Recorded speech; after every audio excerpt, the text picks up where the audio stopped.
Hello, everyone. I'm Captain Logan, and it's not Spawn year.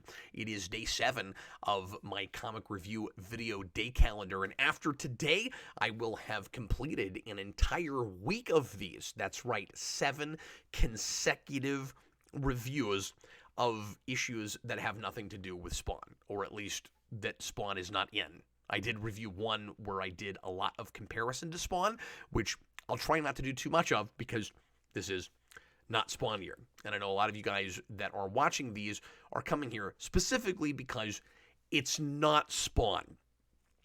So I'm excited because if I get gunned down or hit by a bus and die tomorrow, I will have at least done 7 of these consistently that came out every day. But the goal is to not get hit by a bus and to do 365 of these all in a row every single day.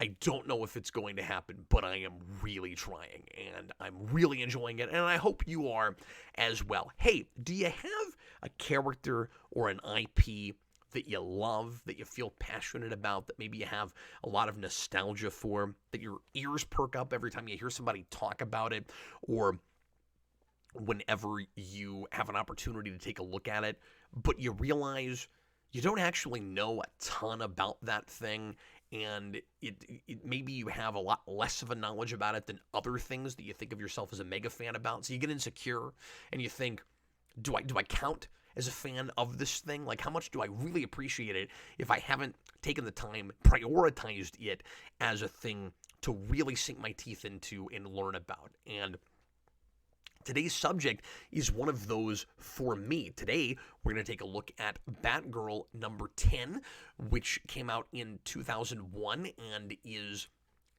part of the first Batgirl ongoing, which was not a Barbara Gordon book. She, of course, is here because she is helping out Cassandra Cain, and it has always kind of been her Zordon, but it's always interesting reminding myself, going back to this book, which I've never read all of, and I still feel remiss in that.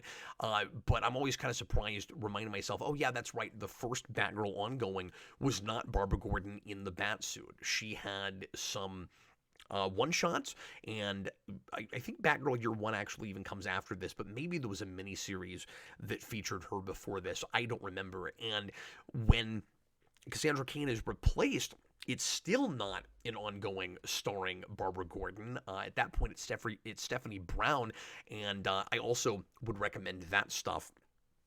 I've read the first, 10, 12 issues of that, and I need to finish that at some point, but I remember really liking it. I think is that Peter David? I know he did a Supergirl book around this time. I may be wrong about that. I'm forgetting now. But anyway, this is a good I almost said one shot. It's a good filler issue that is a single story that is really easy to pick up and read if you haven't read anything else in this book. Doing this Not Spawn Year series, I never know just how much knowledge I'm going to be expected to have going into these, but this is one that does do a really good job of selling the art form of the single 22-page comic book, and how, like, I've got some issues with this, but how magical it can be when you get a really good one-and-done story in a book like this. And it is, sometimes I feel like we throw around the term filler issue in comics too disparagingly, because the filler issue we think of a lot as a throwaway thing that you don't need because it's not part of the story that's happening right now. You don't need it to appreciate what's going on, and that kind of suggests that comics should just be about the long form, serialized stories, and I don't think that's fair, and I don't need everything to be totally standalone. It doesn't have to be the Stan Lee, every comic might be somebody's first comic philosophy. I don't need pages and pages of recap in every issue to get where I'm at, but it is so impressive when a comic can hook you and make you care about a character and give you a good character arc in just those 22 pages. It's the comic version of the prose short story, which is kind of where I start in my own writing, and is a near and dear form to me. And so whenever I read an issue like this, I really appreciate that as its own art form, and I don't think of it as a fill-in issue so much as a story that, if it's done right, gets to the core of the character. This really does that. This is a really good snapshot into the personality of Cassandra Cain and the atmosphere of this book. It gives you a really good first impression if for some reason this were the first issue that you read of this. Real simple story here, a lot of visual storytelling. This is structured and paced a lot like an animated episode of something like Batman the Animated Series, or even The Batman, with its particular brand of atmosphere and its character models, I would say. But I keep saying fill-in issue, but it's not the kind where somebody else comes in and does it. It is still written and drawn by the creators of Batgirl and the main team on this book, who are Kelly Puckett, the writer, and Damian Scott, who has an art style that in a lot of things I might not appreciate, but it's really stylized and works great for this book. It's kind of cartoony, but I like the juxtaposition of the violence and the visceral nature of this. It's not a kid's book. It's not an all ages book, but it kind of throws you off because it looks a little bit like one, and then you'll be surprised by just how dark and gritty and real it's able to get with that. It's almost like if, I'll go back to The Batman, it's almost like if that, not the movie, but the cartoon show, if that show had been allowed to go in a little bit more of a PG-13 direction, or if it was like an HBO Max show now or something, where it's got characters with somewhat exaggerated facial expressions that look a little bit cartoony, particularly Batgirl herself in costume. But it ends up coming off to me ultimately like a stylistic choice as opposed to an inappropriate one. And so, again, very simple story here. You have a guy who has been kind of down on his luck, feels like he's a nobody. That word gets thrown around all over here, and there's a little bit of a character parallel that he has with Cassandra Cain, with Batgirl, because of that. He's a guy who defines himself completely by one thing, which Batgirl also kind of does. And he struggled to find a job, didn't feel like he was good enough at anything, finally got this really cushy office job that he doesn't feel qualified for, and doesn't fully understand why his boss went out on a limb for him and got him this job.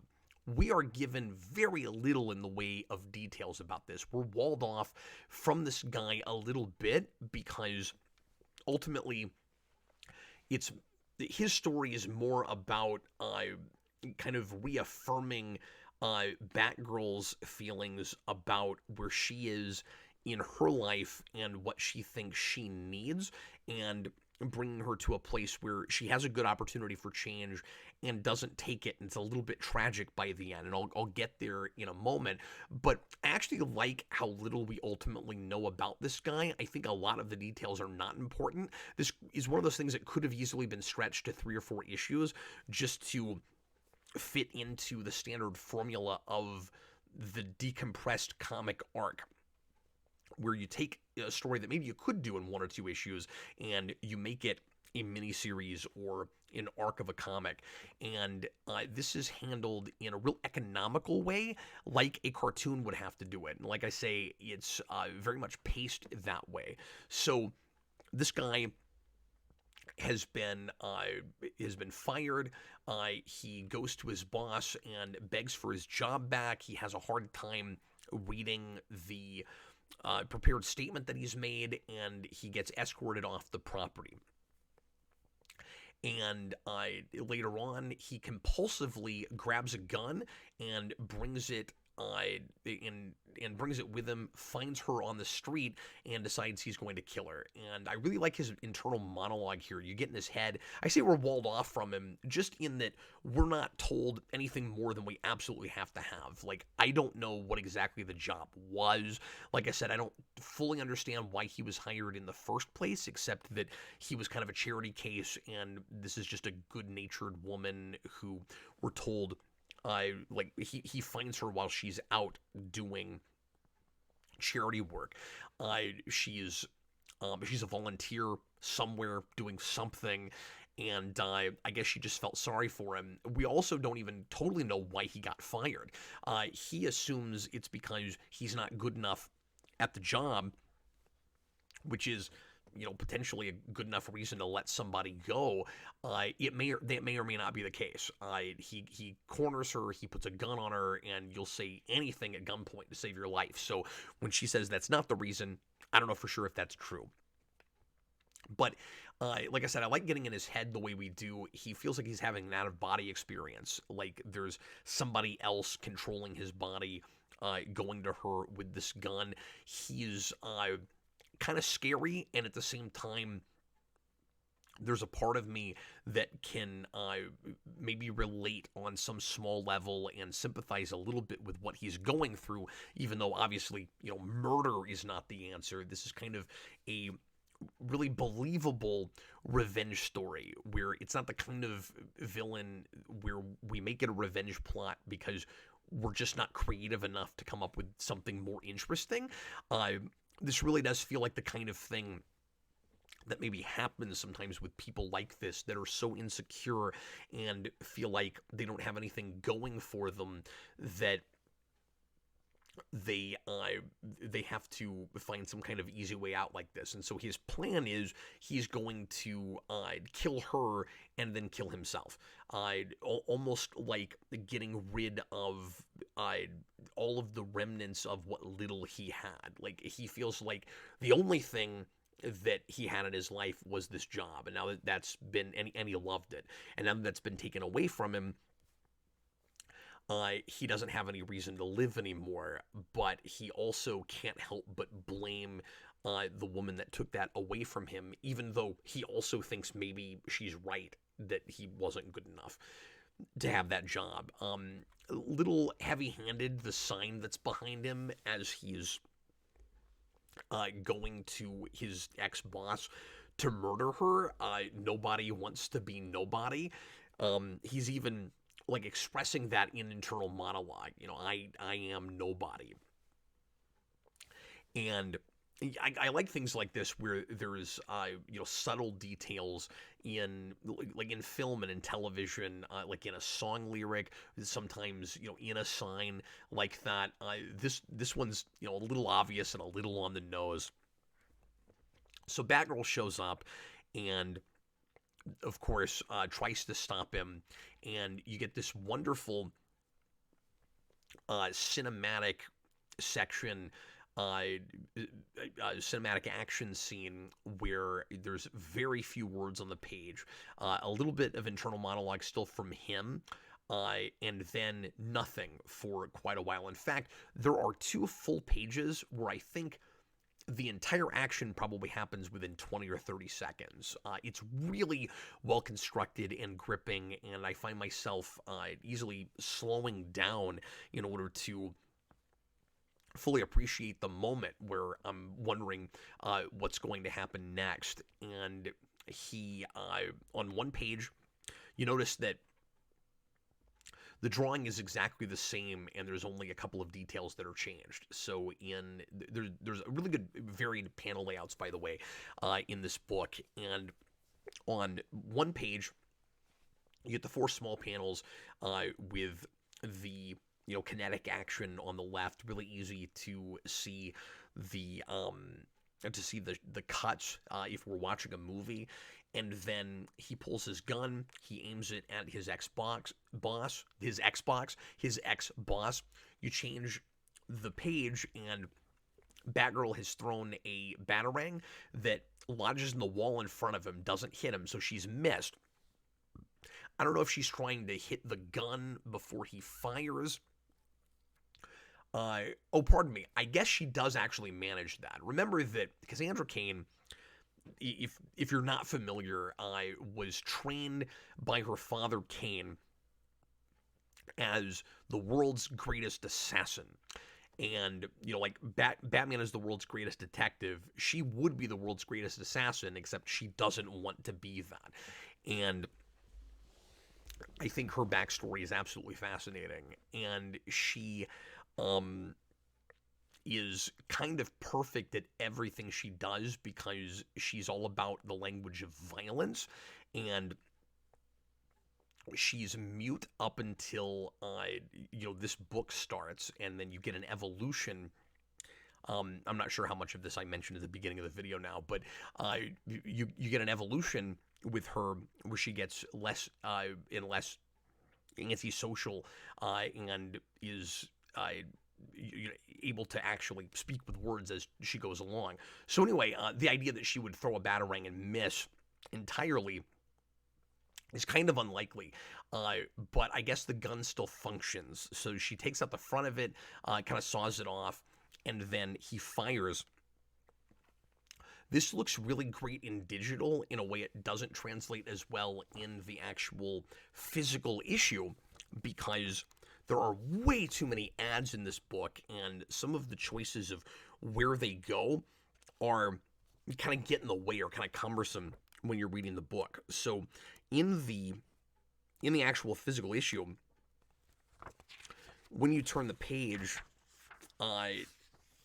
you see an ad right away on the opposite page. I would have put the ad here, and then when you flip, even though Cruisin' Exotica is a really fun game, I would have put the ad here, and then that way when you flip it, you're able to see that exact panel with the couple of important changes that happen with it.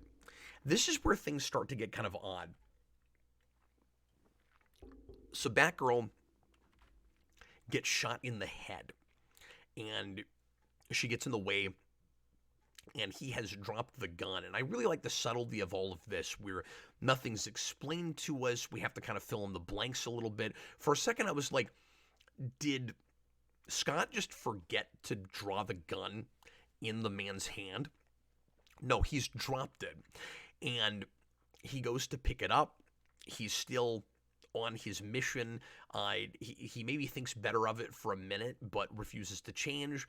And then he corners her. He wants an explanation for the firing, or what he really wants is for her to admit that he's nobody, that he's just not good enough, that he's pathetic and doesn't really deserve to live. And then Batgirl just gets up. She's still got the hole where she was shot, and starts wailing on him, and realizes that, again, look how expressive she is behind that mask. I love the impossibility of what the eye holes do on the mask. It's awesome. It's very Spider-Man or Batman Beyond. But anyway, she looks down and realizes that he's shot his ex-boss before she was able to get to him. And so she just wails on him, just goes to town. And then, we're building up to a big reveal here. And so, for a second, it looks like it's almost played for comedy, where he just says "ow" a couple of times when she hits him. And then he tries to commit suicide, which I'm assuming was his plan all along. And it doesn't work. And then we cut to kind of your minute and a half wrap-up explanation at the end of an episode of television, where Barbara Gordon is kind of repeating back the explanation for the audience to Cassandra, saying, okay, wait, so he was actually super strong and invulnerable and didn't know it. And that's the big reveal. That's the big surprise. So, a couple of things right at the end here. This is where, like, the whole thing doesn't completely fall apart. I still really enjoy this issue. maybe more for the grit and the atmosphere and the way the story is told than the story itself. There's thematic stuff with paralleling this guy in Batgirl that I'll get to briefly at the end that I do really like. But one of the odd things is just she gets shot in the head and then gets back up with no explanation. So I don't know if like her cowl is just really padded well. Maybe that's something that another earlier issue has talked about. I don't know. She had blood coming from it. I don't know how she came back from that so easily. And I don't see how the reveal that he has super strength would explain that. I don't think it's supposed to. And then I also don't know what happens to him at the end. So the whole tragic thing, I think, is supposed to be he actually is special, like inherently. He could go be a superhero if he wanted to, but he's so concerned with